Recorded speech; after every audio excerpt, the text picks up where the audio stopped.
नमस्कार, जोहार। छत्तीसगढ़ न्यूज में आपका बहुत बहुत स्वागत है। इससे पहले आप न्यूज को कहां से देख रहे हैं, कमेंट में जरूर बताएं। साथ ही चैनल को सब्सक्राइब करना बिल्कुल ना भूलें।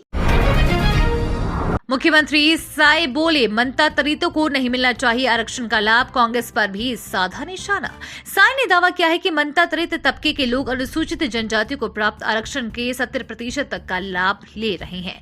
ये आदिवासियों के साथ सबसे बड़ा अन्याय है। इसके खिलाफ आदिवासियों को गोलबंद होने की जरूरत है, तभी मनता तरीतों को आरक्षण के लाभ से वंचित किया जा सकता है। साय ने कहा कि जो आदिवासी मनता तरीत हो चुके हैं, उन्हें अनुसूचित जनजाति की सुविधाएं लाभ नहीं मिलना चाहिए। छत्तीसगढ़ की साय सरकार शुरू करेगी कृषक उन्नति योजना। 9 फरवरी को दोपहर 12:30 बजे विधानसभा में बजट प्रस्तुत किया जाएगा। वित्त मंत्री ओपी चौधरी ने इस बार के बजट की कुछ खास बातों के बारे में बताया है।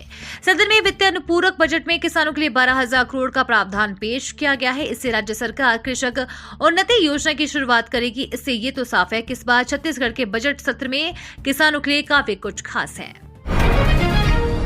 छत्तीसगढ़ में केंद्रीय विद्यालय के छात्र छात्राओं ने सीखी कृषि की नई तकनीक।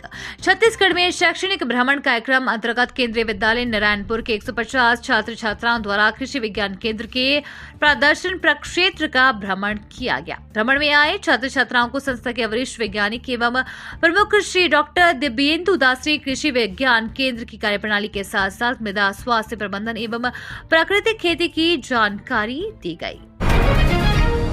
छत्तीसगढ़ की राशन दुकानों में खत्म हुई शक्कर की मिठास, खाली हाथ लौट रहे हितग्राही। राजधानी सहित प्रदेश भर की राशन दुकानों से शक्कर की मिठास गायब हो गई है। जनवरी में लगभग 20% लोगों को ही शक्कर वितरित की गई। शेष हितग्राही खाली हाथ लौट रहे हैं। दरअसल सरकारी राशन दुकानों से हितग्राहियों को दी जाने वाली शक्कर के लिए कारखानों से अनुबंध समाप्त हो गया है। इसकी वजह से इसकी आपूर्ति नहीं हो रही है। छत्तीसगढ़ में टूटा रिकॉर्ड, प्रदेश में 144.92 लाख मीट्रिक टन धान की खरीदी।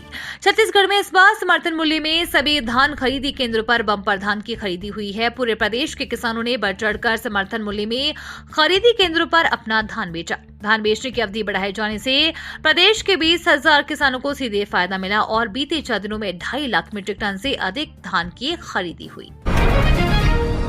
बोले पीएम मोदी, इस बार बीजेपी 370 और एनडीए 400 पार। संसद में प्रधानमंत्री नरेंद्र मोदी राष्ट्रपति के अभिभाषण पर पेश किए गए धन्यवाद प्रस्ताव पर जवाब देते हुए बड़ा ऐलान किया। उन्होंने लोकसभा चुनाव को लेकर कहा, इस बार बीजेपी 370 और एनडीए 400 सीटें जीतेगी। हम अपने तीसरे टर्म के काफी करीब हैं। तीसरे कार्यकाल में हम भारत को दुनिया की तीसरी सबसे बड़ी अर्थव्यवस्था बनाएंगे। छत्तीसगढ़ में महतारी वंदन योजना के लिए फॉर्म भरना शुरू। छत्तीसगढ़ में महतारी वंदन योजना के लिए भरना शुरू हो गए हैं। सुविधा केंद्रों पर महिलाओं की भारी भीड़ उमड़ रही है। फॉर्म भरने की आखिरी तारीख 20 फरवरी है। 1 मार्च से 2024 से योजना लागू हो जाएगी और महिलाओं के खाते में पैसे आने शुरू हो जाएंगे। छत्तीसगढ़ में बड़े पैमाने पर आईपीएस अफसरों का तबादला, 25 जिलों के एसपी बदले।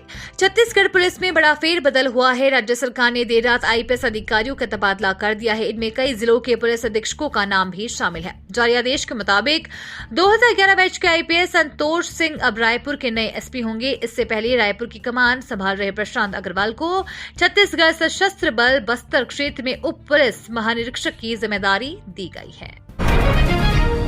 छत्तीसगढ़ में राहुल गांधी की न्याय यात्रा को लेकर कांग्रेस कार्यकर्ताओं में उत्साह। कांग्रेस के पूर्व राष्ट्रीय अध्यक्ष राहुल गांधी की भारत जोड़ो न्याय यात्रा छत्तीसगढ़ में प्रवेश करने वाली है। प्रदेश के 7 जिलों से होकर राहुल की यात्रा गुजरेगी। इस यात्रा में बिलासपुर से हजारों कांग्रेस कार्यकर्ता शामिल होंगे। जिला कांग्रेस कमेटी के अध्यक्ष विजय केसरवानी ने इस बारे में जानकारी दी। उन्होंने बताया कि राहुल गांधी प्रदेश के 7 जिलों में लगभग 536 किलोमीटर की यात्रा करने वाले हैं।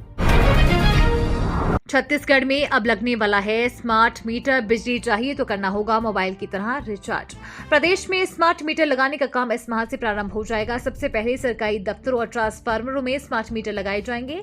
इसके बाद घरेलू कनेक्शनों में स्मार्ट मीटर लगेंगे। केंद्र सरकार की डिवेम्प्ड डिस्ट्रीब्यूशन सेक्टर स्कीम के तहत विद्युत अधोसंरचना को दुरुस्त करने के साथ ही स्मार्ट मीटर भी लगाए जाएंगे। प्रदेश के 5 राजस्व संभागों में स्मार्ट मीटर के लिए सर्वे का काम पूरा हो चुका है। छत्तीसगढ़ के निवासियों को सभी विभागों की सीधी भर्ती पर मिलेगी 5 साल की छूट। छत्तीसगढ़ में बेरोजगारों के हित में बड़ा फैसला लिया गया है। प्रदेश के स्थानीय निवासियों को निर्धारित अधिकतम आयु सीमा में 5 वर्ष की छूट प्रदान किए जाने के संबंध में आदेश जारी किया गया है।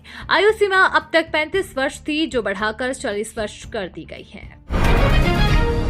पश्चिमी विक्षोभ के प्रभाव से बदलेगा राजधानी का मौसम।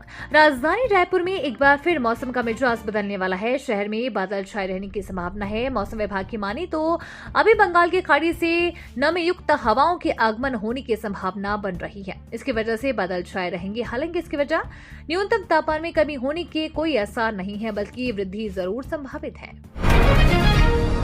10 फरवरी को सजेगा सरकारी मंडप, 101 जोड़े बंधेंगे परिणय सूत्र में। महिला एवं बाल विकास विभाग द्वारा यह मुख्यमंत्री कन्या विवाह का आयोजन भी किया जाएगा, जिसकी तैयारी की जा रही है। जाट वल्लभ देव लोक महोत्सव में शामिल होने वाले 10 फरवरी को मुख्यमंत्री विष्णुदेव साय का कार्यक्रम भी तय बताया जा रहा है। ऐसे में सामूहिक कन्या विवाह कार्यक्रम में भी मुख्यमंत्री शामिल होंगे। महिला एवं बाल विकास विभाग को इस साल करीब 101 जोड़े की शादी करने का लक्ष्य मिला है। पूर्व सीएम भूपेश बघेल ने बीजेपी पर किया हमला, कहा धान का 3100 नहीं दे रहे किसान दर दर भटक रहे हैं। विधानसभा में पूर्व मुख्यमंत्री भूपेश बघेल ने बीजेपी सरकार पर जमकर हमला बोला है। इस दौरान भूपेश बघेल ने मोदी की गारंटी पर सवाल उठाए हैं। वहीं भाजपा सरकार की होर्डिंग में धान का 3100 नहीं दे रहे हैं। साथ ही कहा कि किसान दर दर भटक रहे हैं।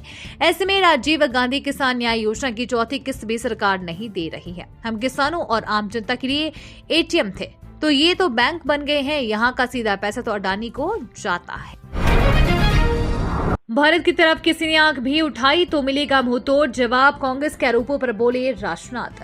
रक्षा मंत्री राजनाथ सिंह ने संसद में कहा कि भारत की तरफ कोई आंख उठाकर देखने की जरूरत करेगा तो देश उसका मुंहतोड़ जवाब देने की हैसियत और ताकत रखता है। उन्होंने कहा कि मैं सदन को आश्वस्त करना चाहता हूं कि भारत अब कमजोर नहीं रहा है। भारत माकूल जवाब देने की ताकत और हैसियत रखता है। श्री सिंह ने कहा कि अपने देश को इस सदन में अनावश्यक रूप से बदनाम करने की आवश्यकता नहीं है। ये तो थी आज की बड़ी खबरें। अगर आपको न्यूज पसंद आई हो तो वीडियो को लाइक और शेयर करना बिल्कुल ना भूलें। धन्यवाद।